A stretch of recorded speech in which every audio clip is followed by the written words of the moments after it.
हर खबर पर होगी आपकी पकड़। डाउनलोड कीजिए एबीपी लाइव ऐप।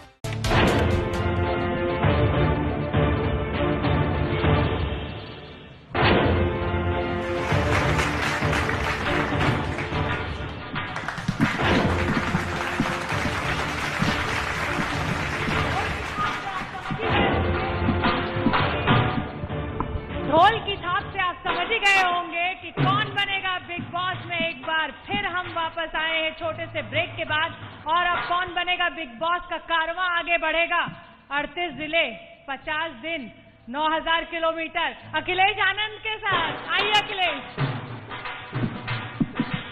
तो अखिलेश बिहार के सफर पे थे और एग्जिट पोल भी कल हमने दिखाया, तब भी बिहार की जनता के बीच में थे। तो अखिलेश, आईपीएल का बॉस और बिहार के चुनाव का बॉस, अब जिम्मेदारी आपके कंधे। बहुत बहुत शुक्रिया आपका शोभना।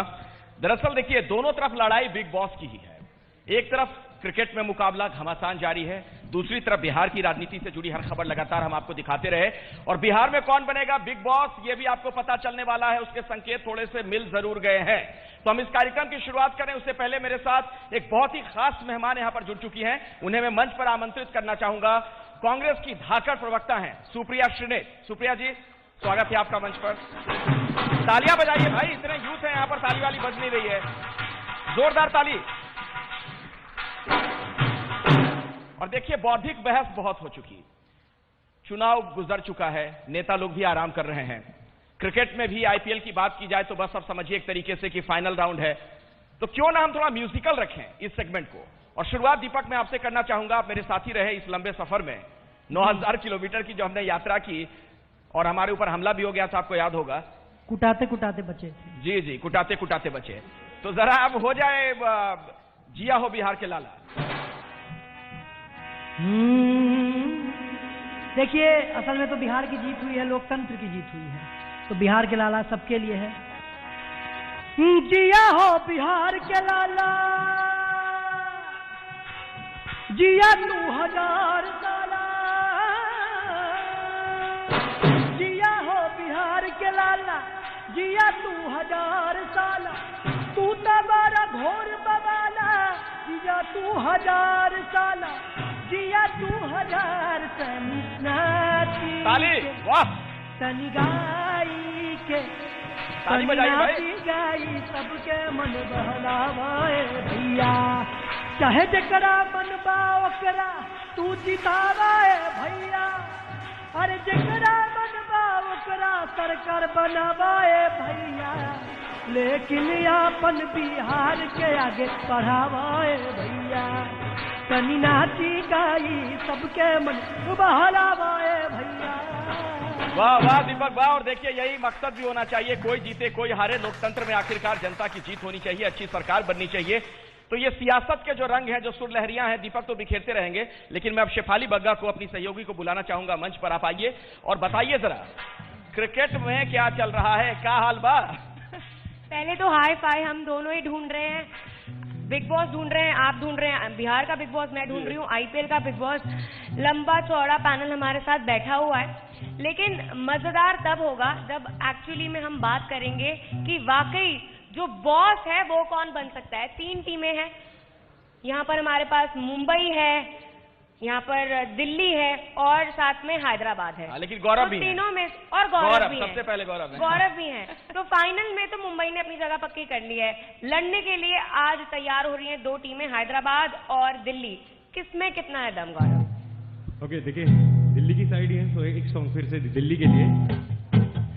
आज देखे जरा जिसमें कितना है दम, ताली बराबर बजनी चाहिए। आज देखे जरा जिसमें कितना है दम, जम के रखना कदम मेरे साथिया।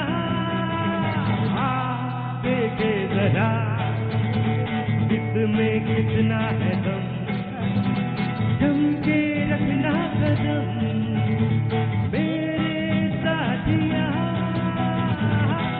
वाह वाह वाह, मजा आ गया। और देखिए शेफाली मेरे साथ इधर सियासत की दुनिया से जो दिग्गज हैं सब इस टीम में, बीजेपी से जफर इस्लाम साहब हैं, प्रदीप सिंह जी हमारे साथ हैं, सीनियर जर्नलिस्ट हैं, पूरा देश इन्हें जानता है, अलका लांबा जी हैं, कांग्रेस की वरिष्ठ नेता हैं, सुप्रिया श्रीनेत जी जुड़ चुकी हैं, उनसे भी हम बातचीत करेंगे। आपकी टीम में कौन है, जरा फटाफट बता दीजिए। हमारी टीम में मनिंदर जी हैं, नेहा है जो हमारे साथ भाव क्रिकेट में रोज जुड़ती हैं, तन्मय जी हैं, अजय जी हैं, और बाकी और बहुत बड़ा पैनल है जो धीरे धीरे करके जुड़ेगा। मैं आऊंगा हर किसी के पास, लेकिन मेरे साथ कृष्णा इस वक्त जुड़ चुके हैं, छोटे लालू के तौर पर बहुत मशहूर हुए थे। जी जफर इस्लाम साहब। भाई कांग्रेस को ठीक से इंट्रोड्यूस कराइए, डबल इंजन यहाँ बैठे हैं, ऐसे तो इंट्रोड्यूस कराइए कम से कम।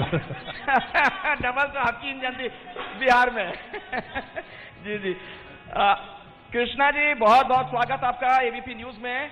और सबसे पहले लालू जी जो रैलियों में सुनाया करते थे, लगल लगल झुलनमा में धक्का बलम कलकत्ता पहुंच गई, सुनाइए सर।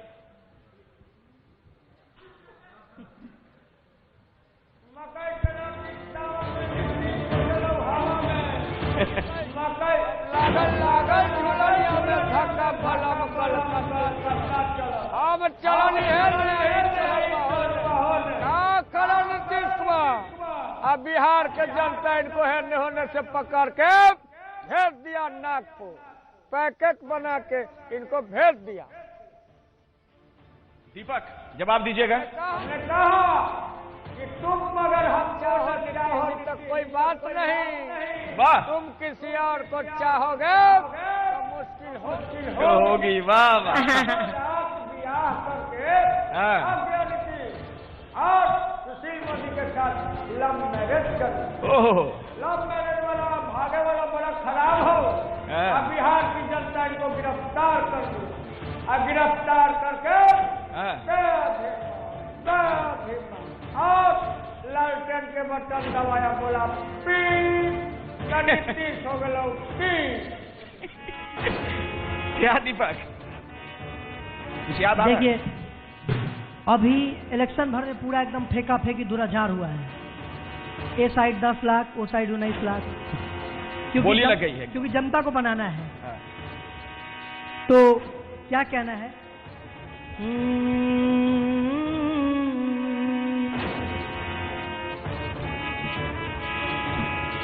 आप लोग गौर जरा फरमाइएगा, चश्मा वाले भाई साहब। पूरा लाओ लश्कर से नॉमिनेशन फाइल किए थे, रोजगार का वादा, रोजगार का वादा, रोजगार का वादा पूरा चौरे में हम किए थे। नीतीश जी के एग्जिट पोल में अब बन रहा ना सरकार, ऐसा लग रहा है भैया चले गए कुर्सी कुमार, एग्जिट पोल के हिसाब से। लेकिन और क्या कहना है,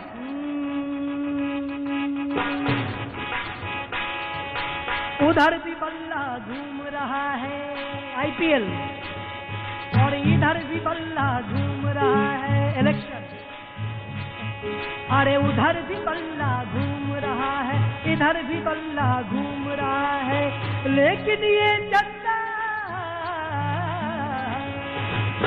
लेकिन ये जनता वोट देके मस्ती में झूम रहा है, मस्ती में झूम रहा, मस्ती में झूम रहा है, मस्ती में झूम रहा है। मस्ती में वाकई झूमना बनता है, क्योंकि इतना रोमांच भर गया है। आईपीएल ने भी भर दिया है, बिहार इलेक्शंस ने भी भर दिया है, और इसी के साथ साथ जोश भी बढ़ता जा रहा है। गौरव जोशीला गाना कुछ होना चाहिए।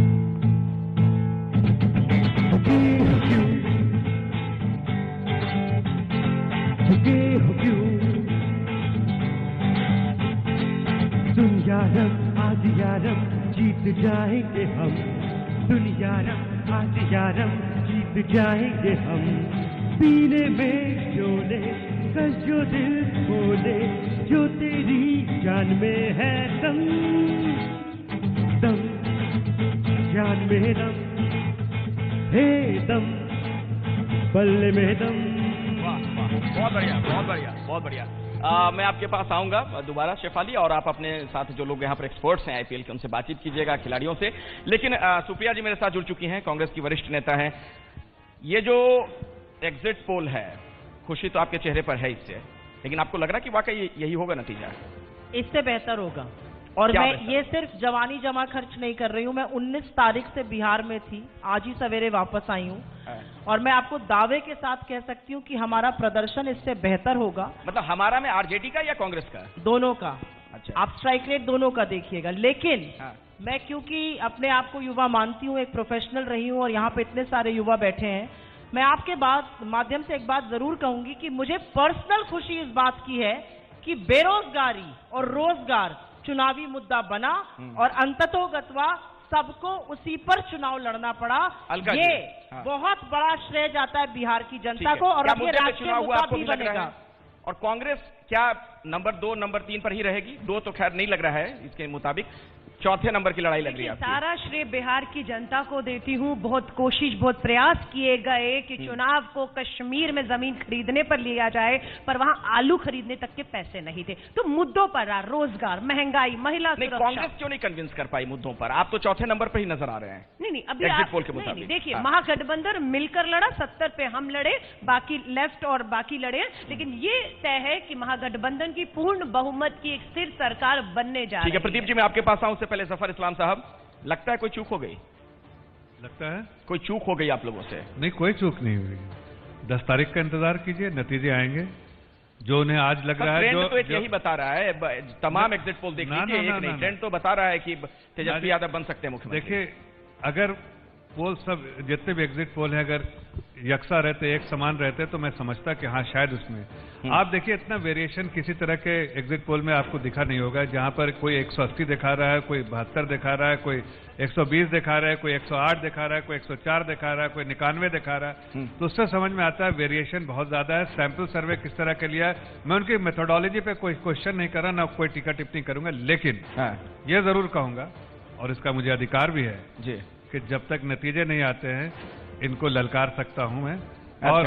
और ये कह सकता हूं, कह सकता हूं, मुश्किल है ये जॉब, मैं समझ सकती हूँ। आप देखिए, अगर आप चाहते हैं, आप पहले भी एंकर भी रह चुके, आप चाहती हैं कि मैं आपको बधाई दे दूं, तो भाई दे देता हूं बधाई, मुझे कोई इत्तेराज नहीं है। लेकिन आपको भी मालूम है कि आपको बड़ा रुस्वा होना पड़ेगा 10 तारीख को, आज अगर आपने बधाई ले ली। आप भी जानते हैं कि आपको ज्यादा बधाई, तो बधाई वापस ले लीजिएगा ना 10 तारीख को। मैं आपको बधाई देने में कोई कोताही नहीं कर रहा हूं, मेरा दिल बड़ा है।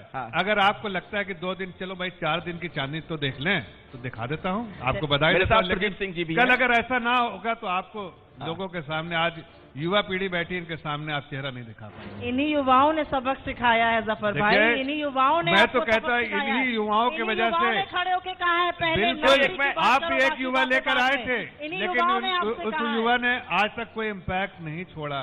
प्रदीप जी, मैं आपके पास आऊंगा। जफर इस्लाम साहब, एक मिनट। कृष्णा लगातार हाथ दिखा रहे थे, कुछ कहना चाह रहे हैं, वहां से कुछ तबेले में है क्या? जी कह रहे हैं कि भाई एक गाना के अंदाज से आपको सुना देता है। सुनाइए। कि भाई सुनिएगा।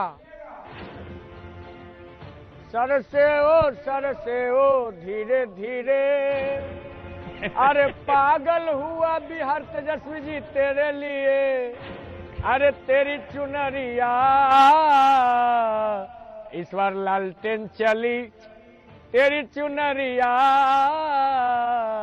लालटेन जली। तो इनको कह देना चाहते हैं कि ललकारना वलकारना छोड़िए, बिहार की जनता बनाओ। और नीतीश कुमार को चित कर दिया। आपने कहा था पिछले वाक्य में कि भाई लागल लागल झुलनिया में धक्का बलम कलकत्ता चलो, तो इनको कलकत्ता और नागपुर भेज दिया लोग, बिहार की जनता, और 10 लाख रोजगार अब देगा। हाँ, अब देखिए अगर सही में ऐसा हो जाता है। एक पर बैठा तो लालू यादव 3-3, ये लालू जी एक पर लालू यादव बैठाएगा 3-3।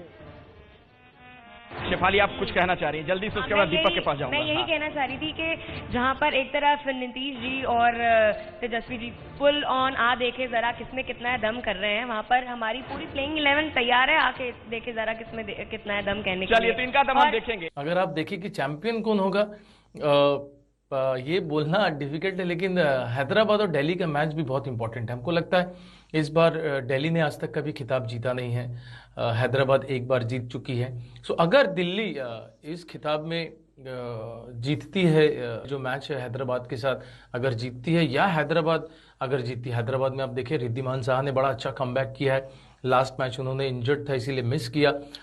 आपका ऑलराउंडर स्ट्रेंथ दे रहे हैं जेसन होल्डर। तो फाइनल कौन जीतेगा, ये तो बड़ा एक्साइटिंग है कि ये ड्रीम 11 IPL कौन जीतेगा।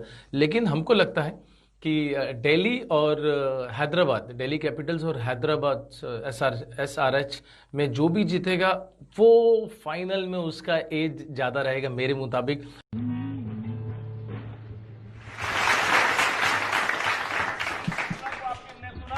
IPL में इस बार क्या होने जा रहा है वो जरा हम आपको बताते हैं। मेरे साथ यहाँ पर बहुत ही खास मेहमान जुड़े हुए हैं। मनिंदर सिंह जी, अब आपसे मैं समझना चाहूंगा, आपको क्या लग रहा है इस बार क्या हो रहा है आपके खेमे में, क्रिकेट की दुनिया में, IPL में? देखिए, मुझे लग रहा है कि बहुत ही पहले तो BCCI को बधाई देना चाहूंगा, क्योंकि ऐसा लग ही नहीं रहा था कि IPL हो पाएगा। लेकिन जिस तरह से उन्होंने इसको ऑर्गेनाइज किया है, दुबई में जाके अबू धाबी में और शारजा में मैचेस हुए हैं, पहले तो उनको बधाई देनी चाहिए। लेकिन मजा आया है देखने में इस बार का दुबई जो IPL है उसका। मुझे सबसे बड़ा कारण ये लगा कि किसी भी टीम को होम एडवांटेज नहीं था, और शायद यही वजह है कि चेन्नई सुपर किंग्स जो हर बार पहले टॉप 4 में रहती थी, 3 टाइटल भी जीती है, उनको परेशानी होगी, क्योंकि वो अपने होम ग्राउंड के ऊपर 7 मैचेस खेला करते थे और वो 7 के 7 जीता करते थे, जिसकी वजह से उन्होंने इतना सक्सेस प्राप्त किया है। सो ये एक इस नजरिए से अगर आप देखें तो मुझे ये IPL देखने में बहुत मजा आया, क्योंकि कोई टीम ऐसी नहीं थी जो कह सके कि हमें इस तरह की पिच चाहिए, हमें इस तरह लेकिन अब बात बिग बॉस की हो रही है। शेफाली, जरा क्विक रिएक्शन लीजिए सबसे। मैं यही पूछूंगी मनिंदर जी सबसे पहले तो आपसे कि अभी हम बात कर रहे थे और कह रहे कि ये साल बड़ा अजीब रहा है, 2020 ने सबका दिमाग खराब करके रखा है, और जितनी भी ये टीम अब आई हैं वो सारे ट्विस्ट एंड टर्न्स के साथ आई हैं। एक्सपेक्ट कर सकते हैं हम कि कोई नया विनर मिले? लीप ईयर में हम देखते हैं एक नई टीम ही छाती है। देखिए, दिल्ली, आप, मुझे पता है आप दिल्ली की तरफ हिंट कर रही हैं, क्योंकि दिल्ली आज तक जीती नहीं है, आप दिल्ली की रहने वाली हैं, तो इसलिए आप चाहती हैं कि दिल्ली की टीम जीते। इसमें कोई शक की बात नहीं है कि बैलेंस साइड है, इसमें कोई शक की बात नहीं है। लेकिन परेशानी ये हो रही है कि उनकी डिपेंडेंस जो है वो केवल 1-2 प्लेयर्स के ऊपर है जी। और मेरा मन हैदराबाद की तरफ इसलिए जाता है क्योंकि उनके हर मैच में अगर आप देखें तो अलग अलग हीरोज आ रहे हैं, और इन्हीं दोनों टीमों का आज मुकाबला है। अतुल जी, हैदराबाद की अगर हम बात करें, आबू धाबी की आज पिच पर हैदराबाद ज्यादा टिकी हुई है और मैचेस ज्यादा जीते हैं, और हैदराबाद और दिल्ली के जितने भी अभी मैच हुए हैं 17 मैच में से IPL में 11 मैच हैदराबाद के नाम है। देखिए, आज फिर से मुझे लगता है जो चाबी है ना वो है राशिद खान के हाथ में। राशिद खान एक ऐसा खिलाड़ी है जिसने अभी तक एक भी मैच में मार नहीं खाई। मुझे ऐसा कोई प्लेयर नजर नहीं आ रहा उसने एक भी मैच में 30 रन से ऊपर नहीं दिए, और हमेशा बड़ी विकेट लेता है। वो टेलेंडर की विकेट नहीं, उसको वो Sunrisers as a strike bowler use कर रहे हैं। सबसे बड़ी बात तो उसको पार पालें तो कुछ चांस है, नहीं तो वो 4 ओवर अगर 1-2 विकेट ले गया तो बिल्कुल उसको इस्तेमाल भी ऐसे ही करेंगे दिल्ली की। शेफाली, एक बात मैं जोड़ दूं इसमें, बिहार में दरअसल इस पर राजनीति में एक युवा के बारे में कहा जा रहा है कि उसका एक तरीके से प्रादुर्भाव हो रहा है, वो सामने आ रहा है, तेजस्वी यादव। हालांकि नतीजे क्या होंगे अभी हम नहीं कह सकते। आपके साथ तन्मय यहाँ पर है कि युवा है, जरा उनसे बात कीजिए। तन्मय जी से अभी हम युवाओं के बारे में बात कर ही रहे थे, हैदराबाद में आपको क्या लग रहा है कि कौन सा युवा खेल जाएगा? मुझे ऐसा लग रहा है जिस तरीके से नटराजन ने बॉलिंग करी है, यॉर्कर स्पेशलिस्ट कहे जा रहे हैं, और नई बॉल से संदीप शर्मा बॉलिंग डाल रहे हैं, तो मुझे लगता है कि उनकी बॉलिंग अटैक बहुत ही अच्छी है और बैटिंग में बहुत फॉर्म में बैट्समैन, और जो उनका की रोल है, जो जेसन होल्डर आया रिप्लेसमेंट के में, वो नई बॉल पे विकेट भी ले रहा है और नीचे रन भी बना रहा है, वो बहुत बड़ा एक फैक्टर रहेगा हैदराबाद के लिए। अजय रात्रा साहब, क्विक रिएक्शन, बिग बॉस कौन होने जा रहा है क्रिकेट में इस बार IPL में?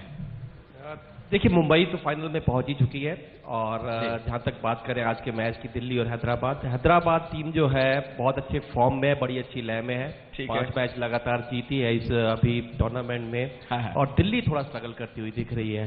तो बिग बॉस बनने का सवाल मुझे लगता है कि जो कंसिस्टेंट है, मुझे लगता है कि मुंबई जीतेगी। जैसा कि आपको पता है, चुनाव की खबरों का मतलब ही होता है ABP न्यूज, और क्रिकेट की खबरों का भी अब यही मतलब है ABP न्यूज। तो IPL में क्या होगा और बिहार की सियासत में क्या होगा, हर खबर हम आप तक पहुंचाएंगे। लेकिन एक खास मेहमान मेरे साथ जुड़ चुके हैं, पहले मैं उनका स्वागत करना चाहूंगा। मंच पर आमंत्रित हैं RJD के नेता नवल किशोर जी, जरा तालियों के साथ उनका स्वागत कीजिए। नवल जी, तो नवल जी से तो आगे बात होगी, लेकिन जरा मैं आपको सुनवाता हूं शेखर सुमन क्या कह रहे हैं इस वक्त। आपने उनको बहुत सुना ABP न्यूज पर, पोल खोल में भी सुना, आज क्या कह रहे हैं, किस तरीके से राजनीतिक तंज कस रहे हैं, सुनिए जरा। बिहार में कौन बनेगा मुख्यमंत्री? भाई ये तो बड़ा ही पेच वाला सवाल कर दिया है आप लोगों ने, बहुत ही जटिल और बहुत ही कठिन प्रश्न है। कौन बनेगा बिहार का बिग बॉस? यूं अचानक ऐसे तो नहीं कह सकता। आप देखिए कि नीतीश जी ने प्रचार तो बहुत किया है, बहुत प्रचार किया है, और तेजस्वी यादव जी की रैलियों में भीड़ बहुत आई है। मोदी जी ने भी कोई कसर नहीं छोड़ी, सारी रैली रैला सब कर डाले। तो ऐसे में किसी की भी लॉटरी निकल सकती है, लेकिन ऐसा क्यों नहीं करते हैं? 10 तारीख तक इंतजार कर लेते हैं, अपने आप ही पता चल जाएगा कि कौन जीतने वाला है। वैसे मैं आपको एक बात बता दूं कि जो बिहार के लोग हैं ना, वो मन की बात ऐसे नहीं बता देते। उनके मन में होगा रसगुल्ला तो बोल देंगे गुलाब जामुन। वो सस्पेंस रखने में बिलीव करते हैं, तो ये उनके मन में क्या चल रहा है ये बताना बड़ा कठिन है।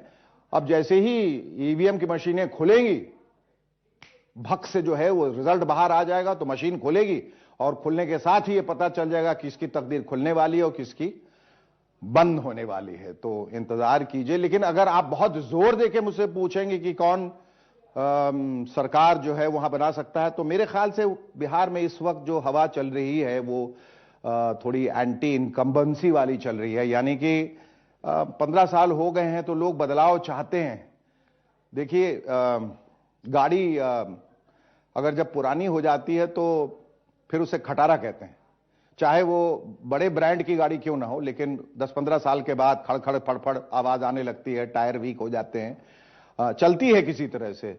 और नई गाड़ी होती है, इसलिए नई गाड़ी को शायद बिहार वाले चांस देंगे, जो एवरेज भी अच्छा देगी, चलेगी भी अच्छा, कम से कम 5 साल तो अच्छा चलेगी, फिर वो डिसाइड कर लेंगे, फिर कोई दूसरी नई गाड़ी ले आएंगे।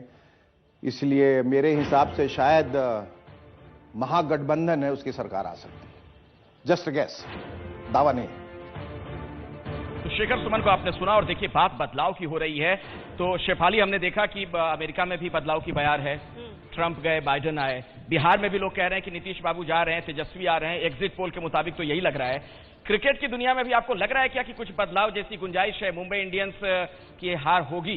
बदलाव तो हम इतने देख रहे हैं इस आईपीएल में। आप देखो, इतने सुपर ओवर एक दिन में हो रहे हैं। ऐसा आईपीएल कभी हुआ है कि एक दिन में हमने 3 सुपर ओवर्स देखे हैं? और टीमों में भी काफी बदलाव है। लतिका, आपको क्या लग रहा है कि क्या बदलाव अब होने चाहिए दिल्ली की टीम में, अगर टक्कर लेनी मुंबई से फाइनल में पहुंचने के लिए?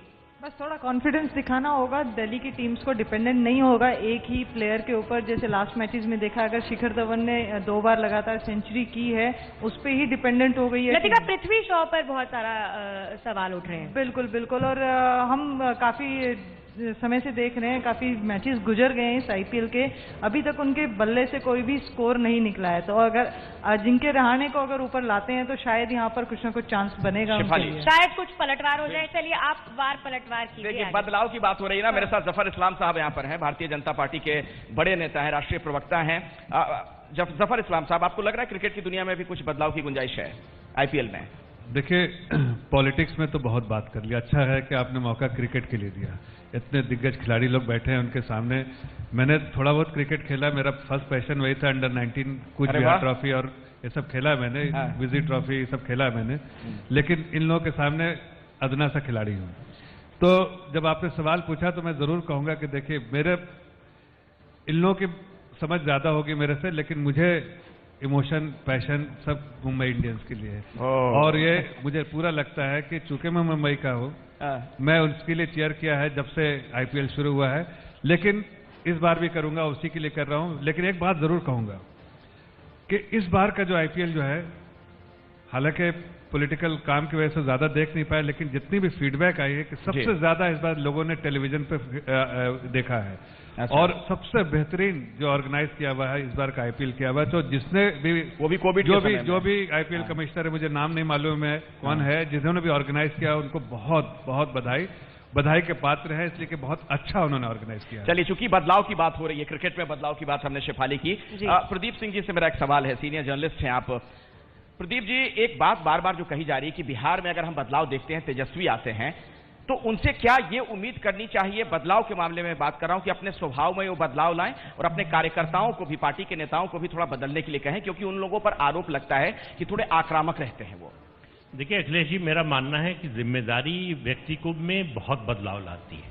अगर तेजस्वी को इस उम्र में मुख्यमंत्री का पद मिलता है तो निश्चित रूप से उनको ये तय करना पड़ेगा कि वो राजनीति में स्थायी रूप से है या तात्कालिक रूप से आए। स्थायी रूप से आए हैं तो उनके लिए बहुत लंबा समय है और उनको बने रहना है उसमें, तो निश्चित रूप से अपने में भी बदलाव लाना पड़ेगा, अपनी पार्टी की संस्कृति में भी लाना पड़ेगा। ये सोचना पड़ेगा कि 15 साल बिहार के लोगों ने उनको सत्ता से बाहर क्यों रखा। तो ये मुद्दे ऐसे हैं जिन पर अगर विचार करेंगे। देखिए, जनतंत्र में एक अच्छी चीज ये होती है कि जब भी दिखता है किसी में बदलाव का संकेत तो लोग मौका देने के लिए तैयार रहते हैं। मतदाता इस मामले में कभी नहीं चूकता, वो मौका सबको देने को तैयार रहता है। अब उस मौके का आप कैसा फायदा उठाते हैं जी, आप उसको आगे बढ़ाने के लिए करते हैं, प्रदेश के भले के लिए, पार्टी के भले के लिए, अपने व्यक्तित्व के विकास के लिए, या फिर जो है जिम्मेदारी जवाबदेही दोनों, सत्ता समझ का जो है वो स्वाद चखने के लिए आए हैं और जितने दिन है मौज मस्ती करो, तो फिर वो लंबा नहीं चलता। मैं इस पर नवल जी से रिएक्शन लूंगा, लेकिन उससे पहले हमारे साथ छोटे लालू जी भी लगातार जुड़े हुए हैं। कृष्णा जी कुछ कहना चाह रहे हैं, बहुत देर से हाथ उठा रहे थे आप, बोलिए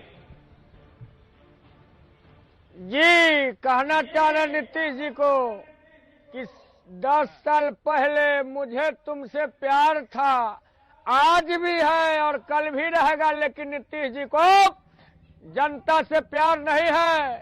ये क्या बोले सभा में, तब इनको लोग हराए। सभा में बोले नीतीश जी कि भाई डीएम साहब कीजिए गिरफ्तार, जनता को गिरफ्तार करवा दिए। बोले कि गिरफ्तार करो, तो इनको जनता गिरफ्तार कर ली है। 100% लालू यादव का सरकार आ रहा है और 10 लाख को रोजगार मिला। ये लोग क्या बोलते, ये लोग क्या बोल के आते? ये बहुत बड़ी चुनौती होगी कृष्णा जी। ये 10 लाख नौकरी का जो वादा कर दिया गया है ना, सरकारी नौकरी का, सरकार में अगर आ जाते हैं तेजस्वी जी तो पहली कलम जब उनकी चलेगी तो इतनी नौकरियां बटेंगी कि नहीं, ये देखना बड़ा अहम होगा। और इस सेगमेंट की शुरुआत दीपक मैं आपके साथ करना चाहूंगा।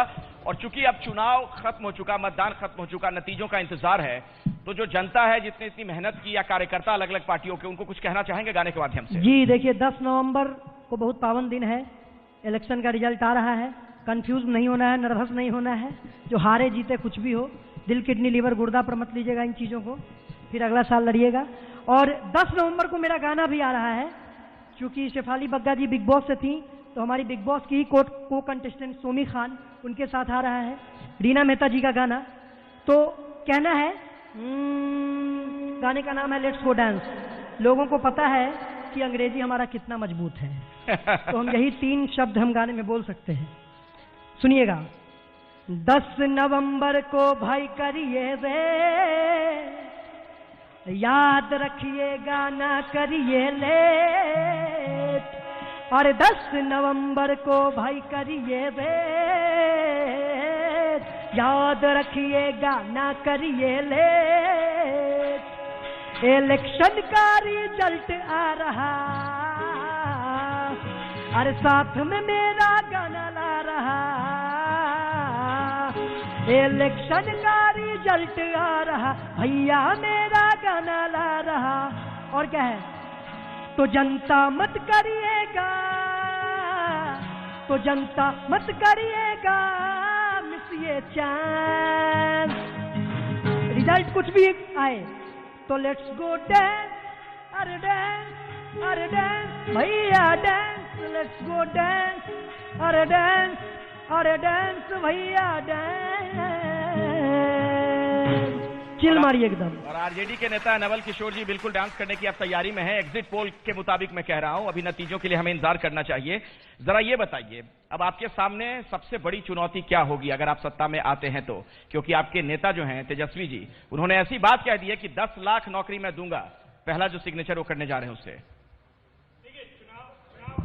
माइक ले लीजिए सर। हाँ, देखिए, इसका जवाब तो तेजस्वी जी खुद चुनाव मैदान में जब थे, चुनाव अभियान कर रहे थे, तो जगह जगह पे जिन्होंने भी सवाल पूछा उसका माकूल जवाब उन्होंने दिया।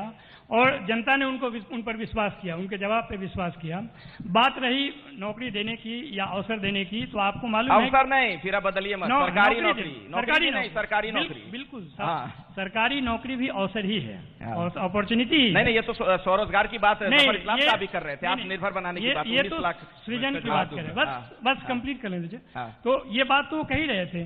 और आपको मालूम होगा कि जो व्यक्ति क्रिकेट फील्ड से पॉलिटिकल फील्ड में आया है और चुनाव अभियान में 2.5 शतक लगाया है, 251 चुनाव अभियान उन्होंने किया है, और संभावना है कि हमारे दल की उपस्थिति भी उसी तरह से बनेगी। तो जो बात कहे हैं उन पे टिके रहेंगे और करेंगे, इसका भरोसा। एक ब्रेक के लिए रुकना पड़ेगा। जफर इस्लाम साहब 20 सेकंड में कुछ अगर आप कहना चाहें जल्दी से सर। जफर इस्लाम, मैं सिर्फ इतना कहना चाह रहा हूँ कि देखिए वो तो फंस गए हैं। 10 लाख उन्होंने बजट का जो वहाँ सरकार, वहाँ प्रदेश का बजट है उसका भी एनालिसिस नहीं किया। उनको ये पता भी नहीं कि कितना एलोकेशन किस चीज के लिए होगा और जो एडमिनिस्ट्रेटिव कॉस्ट कितना आज के दिन में है, और वो जो 10 लाख नौकरियां देंगे तो कितना एडमिनिस्ट्रेटिव कॉस्ट बढ़ेगा। अगर उसका ठीक से मुआयना करते, आज कर रहे हैं तो कह रहे हैं कि एमएलए की तनख्वाह काट देंगे। अरे भैया उससे भी नहीं होगा। 2 करोड़ रोजगार हर साल देने का जो वादा किए थे, गलत बयानी से काम लिया है। और 2 करोड़ रोजगार जिन्होंने हर साल देने का वादा किया था, 10 करोड़ रोजगार बनाना था 5 साल में। थोड़ा पढ़ी लिखी, चलिए बहस गर्म हो रही है, लेकिन मेरे लिए एक मजबूरी है, ब्रेक के लिए रुकना पड़ेगा। जफर इस्लाम साहब, सुप्रिया जी, मैं आऊंगा आपके पास भी। कौन बनेगा बिग बॉस, देखते रहिए एबीपी न्यूज पर, यह खास कवरेज।